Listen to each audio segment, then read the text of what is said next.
어느 작은 물고기가 해변가에 이렇게 논일다가 깊은 바다로 갑니다. 깊은 바다에 가니까 너무나 넓은 거예요. 엄청난 물이 거기에 있죠. 물을 막 이렇게 신선한 물을 마시다가 갑자기 궁금해졌어요.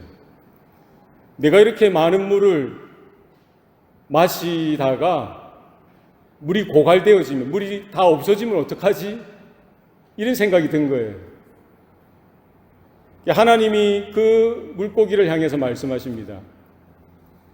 작은 물고기야, 염려하지 마라. 마음껏 들이마시거라. 내 은혜가 너에게 족하단다. 어떤 사람이 등산을 합니다. 높은 산에 올라갔어요. 그곳에서 신선한 공기를 들이마십니다. 얼마나 좋은지 문득 생각이 나는 거예요. 야, 내가 이 신선한 공기를 이렇게 들이마시는데 내가 다 들이마셔가지고 없어지면 어떡하지? 신선한 공기가 고갈되어지면 어떡하지? 염려가 생겼어요. 하나님이 그 사람에게 또 말씀하시는 거예요. 작은 사람아, 염려하지 마라. 마음껏 들이마셔라. 또 뭐라고 말씀하셨겠어요? 내 은혜가 너에게 족하단다. 우리는 참 어리석습니다. 어리석은 삶이에요.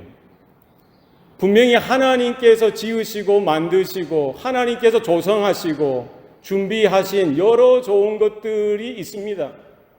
우리는 그런 것들을 하나하나 다 누리면서 살아가지만 그것이 은혜인 줄 모르고 살아간다는 거예요.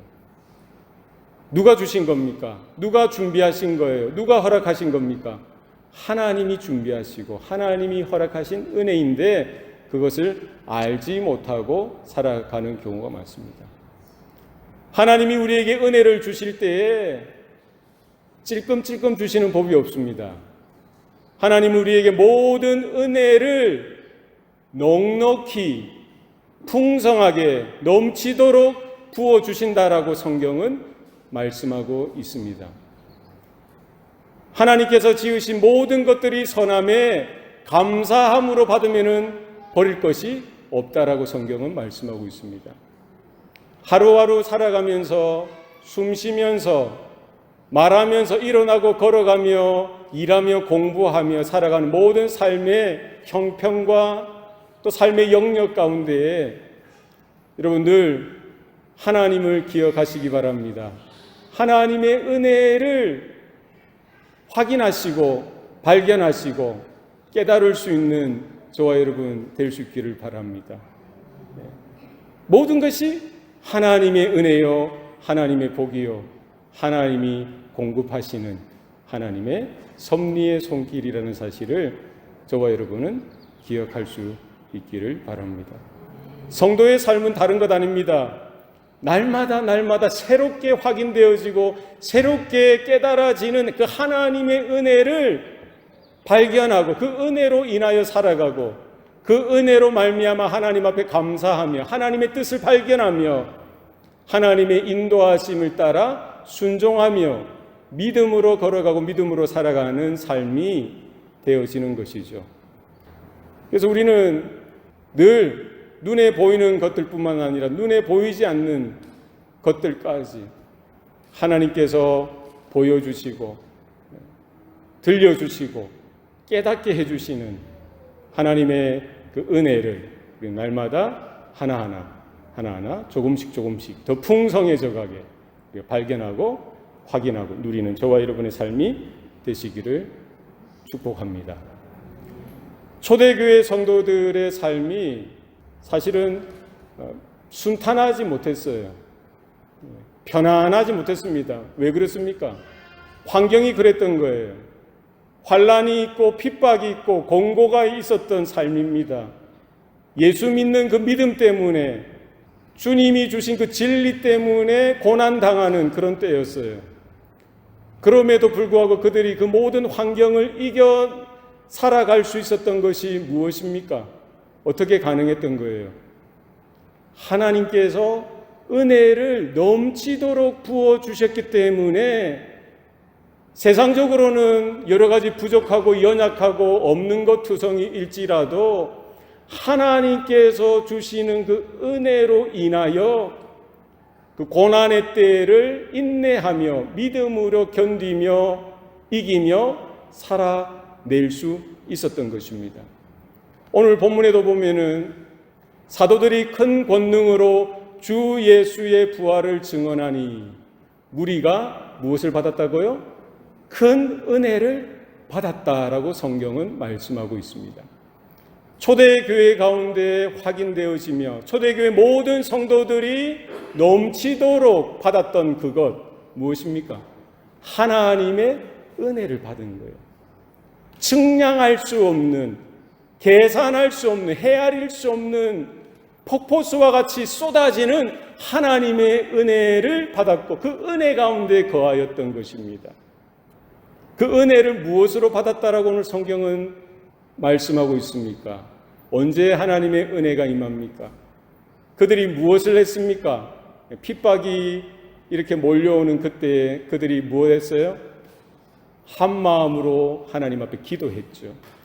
그리고 그들의 모임 가운데 하나님 앞에 기도했을 뿐만 아니라 그들의 영적인 지도자들인 사도들이 그들에게 똑같이 또 계속해서 반복적으로 증거했던 것이 있습니다. 무엇입니까?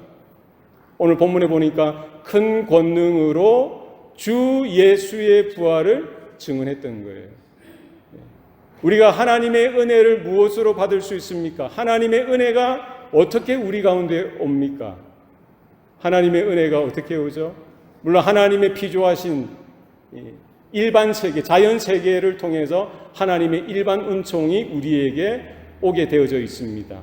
해나 달이나 우리가 숨쉬고 살아가는 공기나 물이나 눈에 보이는 이 모든 환경들이 하나님의 일반 은총이죠. 그게 다가 아니라는 것이죠. 무엇입니까? 하나님의 특별하신 은혜가 또 있다는 거예요. 무엇입니까? 주 예수의 부활의 메시지를 통해 주 예수의 죽으시고 부활하신 그 복음의 메시지를 통해서 하나님의 말씀을 들을 때에 하나님이 뭐를 주시는 거예요? 큰 은혜를 베풀어 주셨던 것입니다. 하나님의 말씀과 기도로 거룩하여진다라고 성경은 말씀하고 있습니다.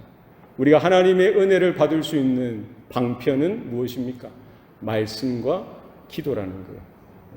하나님께서 어떻게 나를 사랑하여 주시고 어떻게 우리를 사랑하여 주셨는지 우리가 무엇으로 그것을 알 수가 있습니까? 우리가 어떻게 하나님의 영광을 구하고 하나님의 이름을 구하고 하나님의 나라에 대한 그 소망을 가지고 살 수가 있었던 것입니까? 우리가 어떻게 이렇게 믿음으로 살아가고 하나님의 말씀을 듣고 사모하는 마음으로 이렇게 살아갈 수가 있게 되어진 것입니까? 무엇입니까? 우리가 근면하고 성실하고 우리가 남들보다 좀 더 경건하고 종교심이 있었기 때문에 그렇습니까? 아닙니다. 무엇이었습니까? 이것이 하나님의 은혜라는 거예요. 너희가 그 은혜를 인하여 믿음으로 말미암아 구원을 얻었나니 이것은 너희에게서 난 것이 아니요 하나님의 선물이라. 여러분 믿습니까? 은혜는 거저 주시는 하나님의 선물이라는 거예요. 값없이 주시는 하나님의 선물입니다. 로마서 3장 24절에도 똑같이 말씀하고 있습니다. 그리스도 예수 안에 있는 구속으로 말미암아 하나님의 은혜로 인하여 값없이 너희가 의롭다 여기심을 받은 자 되었느니라. 무엇입니까? 무엇이 중요한 거예요? 우리가 구원을 이렇게 내가 이렇게 딴 것이 아니죠. 내가 어떻게 습득한 것이 아니라 얻은 것입니다. 하나님이 그냥 주신 거예요. 그것도 그리스도 예수의 구속으로 말미암아 하나님의 은혜로 값없이 그냥 공짜로 주셨던 거예요. 우리가 받을 자격이 없는데 우리가 받을 가치가 없는데 하나님께서 일방적으로 주신 거예요. 우리가 그 이유를 그 원인을 알 수 있습니까? 깨달을 수 없죠. 하나님의 영원한 작정 가운데 하나님의 영원한 섭리 가운데 아버지의 뜻 가운데 거둬주시는 선물로 우리 각 사람에게 하나님께서 창세전에 영원전부터 택하신 그들을 하나님의 자녀 삼아주시고 하나님의 권속으로 불러주셨던 거예요. 이게 뭡니까? 하나님의 은혜라는 거예요. 여러분, 하나님의 은혜로 우리 하나님의 형상이 회복되어지고 하나님의 자녀가 되어지고요, 하나님을 예배하는 자가 되어졌던 것, 여기에 대한 감격이, 감동이 이 아침에 우리 가운데 새롭게 일어날 수 있기를 바랍니다. 우리는 말씀을 통해서, 진리를 통해서, 하나님의 복음을 통해서 들을 때마다, 증거할 때마다 하나님의 은혜가 넘치도록 우리의 심령 가운데에 강력하게 부어지고 우리가 믿음으로 받고, 내가 어떤 존재인지, 하나님이 누구이신지, 우리가 살아가는 삶의 여정이 어떠해야 하는지, 하나님의 나라의 그 부르심의 소망이 무엇인지 우리가 알아가며 확신 가운데 서며 믿음 가운데 흔들리지 아니하고 하나님의 부르심 앞에 끝까지 은혜 가운데 나아가는 저와 여러분 되시기를 바랍니다. 오늘 초대교회 성도들 가운데 그 은혜를 받고 나서 그것으로 끝난 것이 아니라 변화되어진 거예요. 놀랍게 변화되어졌습니다. 오늘 본문에 보니까 모든 물건을 서로 통용하고 자기 재물을 조금이라도 자기 것이라고 하는 이가 하나도 없더라. 그러니까 모든 물건을 서로 통용한다는 건 뭡니까? 서로 나누어 쓴다는 거예요. 자기 재물, 자기 소유 되어진 것들을 하나도 자기 것이라고 주장하는 사람이 한 사람도 없다는 거예요. 내 물건이 10가지면은, 내 재산이 10가지면은 10가지 다 그 중에서 한 가지라도 내가 내 것이라고 주장하는 사람이 없다는 거예요. 다 모든 것이 내 거 아니라는 거예요. 다 같이 나누어 쓰는 겁니다. 그리고 오늘 본문 34절에 보니까 그들 중에 가난한 사람이 없으니 이는 밭과 집 있는 자는 팔아 그 판 것의 값을 가져다가 사도들의 발 앞에 두매 그들이 각 사람의 필요를 따라 나누어 줌이더라. 놀라운 일들이 나타난 거죠. 자기에게 있는 물건들, 자기의 소유, 자기의 재산들을 자기 것이라 주장하지 아니하고요, 그것을 함께 나누어 쓰고 부족하면은, 더 필요하면은 자기의 그런 밭이나 집이나 부동산까지 다 팔아서 사도들의 발 앞에 두고요, 그럼 사도들은 그것을 가져다가 그 공동체 가운데, 교회 가운데 정말 필요한 자들, 없는 자들에게 나누어 주고 함께 공유하는 이와 같은 일들이 초대 교회 가운데 벌어졌던 거예요. 오늘날 우리 자본주의, 사유재산 그 개념에서는 우리가 이해하기 힘든 일들이 벌어졌던 거예요. 어떤 사람은 이것이 원시 공산 사회다라고 이야기하는데 전혀 맞는 게 아니에요. 공산주의에서 말하는 게 뭡니까? 이것은 힘과 완력으로, 권력으로 혁명을 일으켜서 무상계급이 유상계급을 타도해서, 자본가 계급을 타도해서 그들이 착취해서 버려들인 모든 재산이나 이런 여러 유형이나 무형의 재산들을 다 빼앗아가지고 무상계급들, 없는 자들에게 나누어져서 평등하게 같이 나누어 잘 산다라는 것이죠. 이건 뭐예요? 무력으로, 권력으로 하는 거예요. 하나 이념으로 하는 것이죠. 그들은 계급을 타파한다고 하지만 또 다른 계급이 생겨나고요, 다 잘 사는 사회가 아니라 오늘날 역사 가운데 보는 사회주의나 공산주의 나라를 보세요. 모두가 평등하게 못 사는 나라가 되어지는 거예요. 그들은 하나만 보고 둘은 몰랐던 겁니다. 무엇입니까? 그냥 힘으로 해서 되어지는 게 아니에요. 어떻게 이 사도행전 4장의 이 사건이 이게 원시 공산사회로 우리가 볼 수가 있겠습니까? 전혀 차원이 다른 일들이 교회의 역사 가운데 나타났던 것이죠. 무엇입니까? 모든 물건을 서로 통용하고요, 자기 재물을 하나도 자기 것이라고 주장하지 아니하고, 혹 자기에게 밭이든 집이든 부동산이 있으면 그것도 다 팔아서 아낌없이 그냥 이렇게 나누어 쓸 수 있는 게 이게 뭡니까? 이게 뭐예요?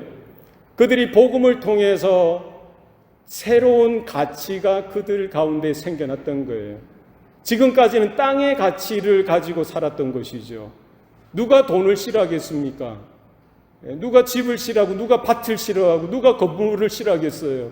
우리 가운데 혹시 목사님 나는 돈이 싫더라고요. 나는 뭐 밭도 싫고 나는 부동산 더 특별히 싫어요 하는 사람이 있습니까? 있어요, 없어요? 잘 모르시겠습니까? 저는 어떨까요? 저는 좋아할까요? 싫어할까요? 어떻게 그리 잘 아십니까? 아이고. 예? 좋아하게 생겼나 보죠. 예. 예. 저도 좋아합니다. 왜 싫어하겠어요? 예. 그게 우리 모든 사람의 그게 태어나면서부터 가지고 있는 심리예요. 내 거라는 거예요. 내 것. 우리 어린 자녀 키울 때도 보세요. 계란 5개 삶아 놓으면은 하나 입에 넣고 양쪽 손에 잡고 먹는 거예요. 왜? 내 것부터 챙기는 거예요. 여러분은 안 그랬습니까? 내 거가 중요하다는 거예요. 내가 그 물건의 주인이라는 거예요. 내가 그 재물의 주인 된다는 거예요. 누가 내 것을 탐하냐는 거예요. 내 것을 내가 지키는 거예요. 그게 사람의 심리라는 거예요. 그게 이 땅의 원리라는 겁니다. 이 땅의 가치라는 거예요. 돈이 귀하고요. 땅이 귀하고 집이 귀하죠. 얼마나 귀한 것들이 많습니까? 그게 이 땅의 원리라는 게 그것을 더 많이 가지려고 근면하고 성실하게 열심히 공부하고 일해서 그것을 이렇게 얻으려고 하는 것이죠. 그것을 축적하려고 하는 거예요. 왜? 거기에 내 행복이 있고 거기에 내 삶의 의미가 있고 거기에 내가 추구하는 가치가 있다라고 생각하기 때문입니다. 누가 그것을 부인하고 반박할 수 있겠어요? 그러나 초대교회 성도들은 뭐예요? 은혜를 받고 보니까 예수의 복음으로 인하여 하나님 나라의 참된 소망이 무엇인지 깨닫고 보니 달라진 것입니다. 성령의 세례를 받고 나니까 이게 보는 눈이 달라진 거예요. 안목이 달라진 겁니다. 가치가 달라진 거예요. 가치관이라고 하죠. 세계관이 달라진 겁니다. 이 땅에 있는 것이 전부가 아니라는 것을 깨달은 것이죠. 이 땅에 있는 것이 최고의 가치가 아니라는 것을 깨달은 것입니다. 돈이 전부가 아니라는 걸 깨달은 거예요. 우리가 습득하고 얻으려고 했던 것에 생명이 있는 것이 아니고 행복이 있는 것이 아니고 의미가 있는 것이 아니더라는 것을 깨달은 거예요. 우리가 이 땅에 가지고 있는 모든 것들은 분명히 존재하는 것이고 내가 소유하고 내가 정당한 방법으로 벌어들인 것이지만 뭐라는 거예요? 그럼에도 불구하고 이것의 주인은 내가 아니라 이것을 잠깐 동안 이 땅에서 살아가는 동안 나에게 허락하신 원래 주인이 계시다는 거예요. 그분이 누구시라는 거예요? 하나님이시라는 거예요. 하나님께서 이 모든 만물을 지으셨고 우리 한 사람 한 사람의 생명을 창조하시고요. 삶의 형편 따라 우리를 그 자리로 불러주셨고 우리에게 생명도 주시고 건강도 주시고 시간도 주시고 재능도 주시고요. 땀을 흘려 여러 가지 크고 작은 것들을 우리가 벌어서 쓸 수 있도록 하셨던 거예요. 이 모든 것들도 누가 온 거예요? 하나님께로부터 왔다는 것을 그들이 알았던 것이죠. 물질이 좋지만 돈이 좋지만 이것이 전부가 아니라 이것이 최고의 가치가 아니라는 거예요.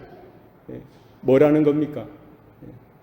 하나님의 말씀이 그 위에 최고의 가치인 것을 발견했던 것이죠. 내가 이 돈의 주인도 될 수도 없고 이 재물의 주인이 될 수도 없고 내 생명, 내 건강의 주인도 될 수도 없고 내 인생의 주인도 될 수도 없고 뭐라는 거예요?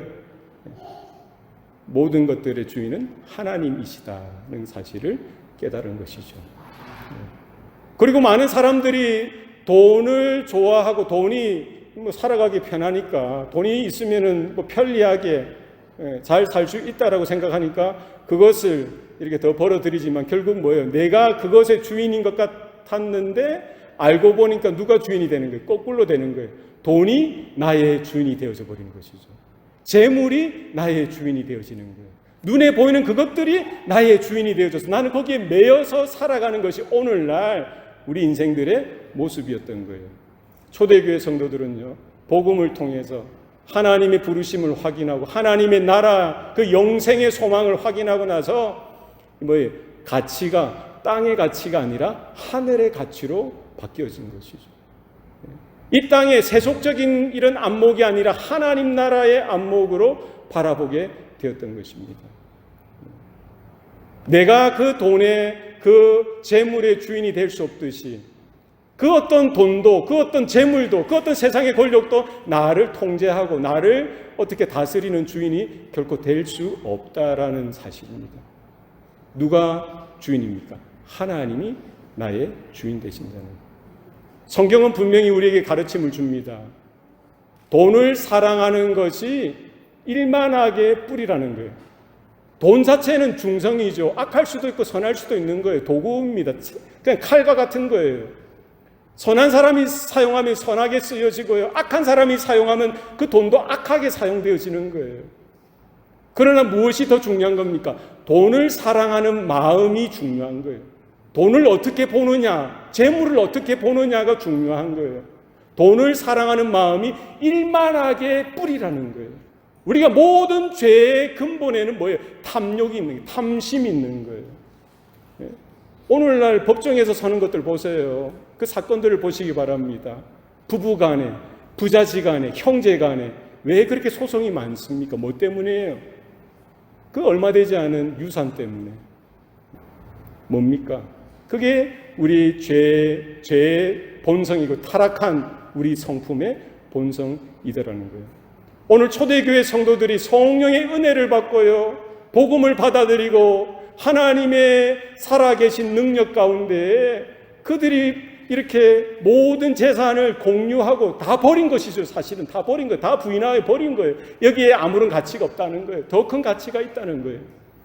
그 자리에 뭐가 임한 거예요? 하나님의 나라가 임한 것이죠. 그 자리에 뭐가 임한 거예요? 하늘의 뜻, 아버지의 뜻이 그들 가운데 임한 것이죠. 누가복음 12장 말씀에 예수님께서 말씀하시죠. 무릇 너희는 모든 탐심을 버려라. 사람의 생명이 그 소유에 넉넉한데 있지 아니하니라. 모든 탐심을 물리치라고 했어요. 모든 탐심, 모든 탐욕을 물리치라는 거예요. 왜? 많이 가지고 있는 것, 많이 벌어들이는 것, 그 돈 자체에, 그 재물 자체에, 우리가 이 땅에 추구하는 그 어떤 축적 자체에 사람의 생명이 있지 않다는 거예요. 사람의 행복도 있지 않고 사람이 살아가는 삶의 의미도 있지 않고 영생이 거기에 담겨져 있지 않다는 거예요. 그러면서 어리석은 부자의 비유를 예수님께서 들어주시죠. 어떤 부자가 밭에 소출이 심이 많아서 추수가 크게 된 거예요. 농사가 잘 된 겁니다. 이제 추수를 하고 나니까 창고에 이렇게 모아 드리려고 하는데 뭡니까? 창고가 작은 거예요. 창고를 허물어 버리고 더 크게 짓죠. 그리고 그 수많은 재산을 모아드립니다. 수많은 곡식을 모아드리는 거예요. 성공이죠. 그리고 이 부자는 기뻐하는 거예요. 그리고 자기 자신에게, 자기 영혼에게 떳떳하게 이야기하는 겁니다. 내가 여러 해 쓸 물건을, 여러 해 쓸 재산을 모았으니 이제 평안히 쉬고 먹고 마시고 즐기자. 내 영혼아 하면서 하하하하 하는 거예요. 그때 하나님께서 그 부자에게 나타나셔서 말씀하시는 거예요. 어리석은 부자여, 오늘 밤 내가 내 영혼을 도로 찾으리니 그러면 너의 소유한 것, 네가 모은 것이 누구의 것이 되겠느냐라고 말씀하시는 것이죠. 주님께서 말씀하셨던 것, 모든 탐심, 모든 탐욕을 물리치라는 거예요. 이 세상에 있는 것으로는 결코 하나님의 나라에 들어갈 수도 없고요, 하나님의 생명을, 하나님의 영생을 받을 수도 없는 거예요. 주님께서 명령하시고 주님께서 약속하셨던 그 말씀이 언제 이루어집니까? 초대교회 성도들의 모임 가운데 그대로 이루어지죠. 이것이 하나님의 은혜요, 하나님의 복인 줄로 믿습니다. 여전히 우리는 돈이 좋습니다. 여전히 우리는 재물이 좋을 수 있어요. 그러나 날마다 우리가 근면성실하게 열심히 땀 흘려서 벌어들이지만 우리가 그 돈 앞에서 돈을 더 추구하고 돈에게 우리의 마음을 빼앗겨서는 안 된다는 거예요. 그게 우리의 신앙인의 모습이어야 합니다. 늘 부인하셔야 돼요. 이 모든 것들이 내 인생의 주인이 될 수 없다. 내가 그것의 주인이 될 수도 없다. 누가 주인 되신다는 거예요? 하나님께서 나에게 맡겨주셨고, 잠깐 동안 맡겨주셨고, 내가 하나님의 뜻을 찾아서 순종하여 이 모든 물질과 재물들을 사용할 수 있는 지혜를 우리는 구해야 하는 것입니다. 거기에 매여 살다가는요, 평생 그렇게 살 거예요. 돈을 많이 벌 수는 있겠죠. 그러나 그렇게 사는 거예요. 어디로 가는 겁니까? 죄로, 악으로, 세상으로 그냥 그렇게 방황하며 살게 되어져 있습니다. 여러분, 세상의 그 많은 물질에, 재물에 우리의 마음을 빼앗기지 마시기 바랍니다. 기억하셔야 돼요. 잠언 30장 아굴의 기도가 나옵니다. 아굴이 하나님 앞에 기도합니다. 하나님, 나로 하여금 부하게도 마옵시고 가난하게도 마옵소서. 혹 내가 부하여져서 하나님을 모른다, 여호와가 누구냐 할까 하오며, 혹 내가 가난하여져서 도둑질하고 내 하나님의 이름을 욕되게 할까 두려워함이니이다. 여러분, 이 아굴의 기도가 우리의 기도가 될 수 있길 바랍니다. 초대교회 성도들은요, 하나님의 성령, 하나님의 은혜를 받고 이와 같이 가치가 변화되어지고요, 물질에 대한, 돈에 대한 개념이, 가치가 180도 바뀌어지게 되어진 것이죠. 그리고 하나님의 주권을 선포합니다. 하나님의 통치와 하나님의 다스리심 가운데 있음을 발견하고요, 모든 것들을 버릴 수가 있는 거예요. 하나님의 은혜죠. 너희는 나를 따라오너라 라고 했을 때 베드로나 야고보, 요한이 주님을 따라갈 때 어떻게 했습니까? 그물을 버리고, 배를 버리고, 집을 버리고, 심지어 아버지까지 뒤로 하고 주님을 따라가는 거예요. 여러분, 기억하세요. 우리가 주님의 이름을 위하여 집이나 형제나 자매나 부모나 자식이나 전토를 벌이면 나중에 하나님 나라에서 여러 배를 받고 영생을 상속하리라 주님께서 약속하십니다. 왜 성경 말씀에 이와 같이 재물에 대해서, 돈에 대해서, 물질에 대해서 이와 같은 교훈이 많으냐는 거예요. 뭡니까? 우리의 마음이 어떤지, 우리의 마음이 정말 하나님을 향하여 있는지, 우리의 믿음이 순전한지 알 수 있는 이런 리트머스 시험지가 바로 돈에 대한 우리의 태도를 보면 알 수가 있다는 거예요. 왜죠? 주님께서 말씀하셨죠. 재물이 있는 곳에 너의 마음이 있다라고 하셨어요.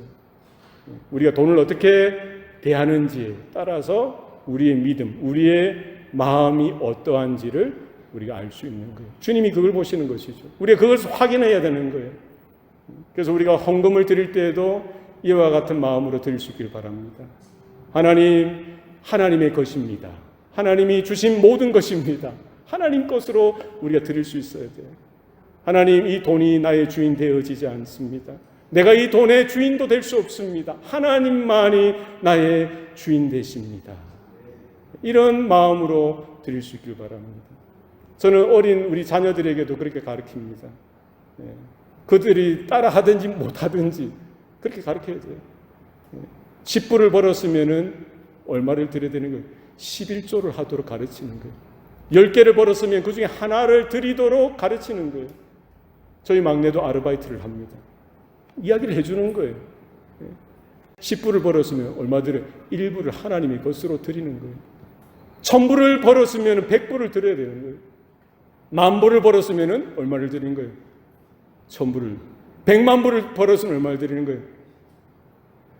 이게 이제 단위가 올라가면 올라갈수록 대답하기 곤란한 거예요.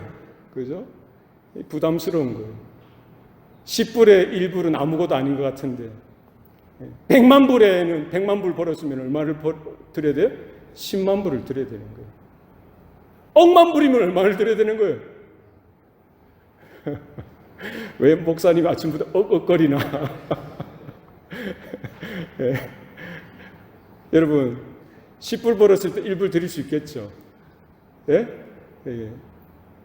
그죠? 그럼 나중에 혹시 억만 불을 벌었을 때 1000만 불을 드릴 수 있겠어요?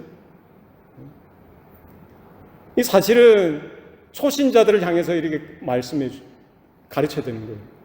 처음 나온 성도들한테. 그렇죠? 이게 중요하다는 거예요. 11조는 뭡니까? 내 인생의 주인은 하나님이시다는 거예요. 내 모든 소득은 하나님으로부터 왔다는 거예요. 사실은 모든 것이 하나님의 것이고 내 생명까지, 내 건강까지, 나의 모든 시간까지 하나님의 것입니다. 하나님 받아 주옵소서. 이 상징으로 그러니까 10개 중에 하나를 하나님 앞에 드리도록 하셨던 거예요. 여기에 인색해서는 안 됩니다. 오늘 초대교회 성도들처럼 이들은 뭐 한 거예요? 10개 있으면 10개를 다 드린 거죠. 그거 아니겠어요? 성전에서 헌금하는 많은 사람들을 보면서 예수님께서 가장 헌금을 많이 한 사람은 2렙돈을 드린 과부라고 했어요. 많은 사람들은 그 소득의 10분의 1을 드린 사람도 있죠. 여러 가지 감사의 예물도 드린 사람들이 있습니다만 그 과부는 뭘 드렸던 거예요? 생활비 전부를 드렸던 거예요. 이럴 수 있겠어요? 이 보통 신앙이 아니에요. 보통 믿음이 아닙니다. 그냥 내 생명을 드리는 거예요. 내 목숨을 드리는 거예요. 이런 신앙의 고백으로 드렸던 거예요. 여러분, 2렙돈을 드린 과부와 같은 그런 심정으로 우리가 하나님 앞에 날마다 나아올 수 있기를 바랍니다. 결국 우리가 돈을 드린다는 건 돈 자체가 그런 의미가 있는 게 아닙니다. 하나님 앞에 그 얼마 드리냐, 그거 중요한 거 아니에요. 뭡니까? 목숨을 드리는 게, 생명을 드리는 거예요.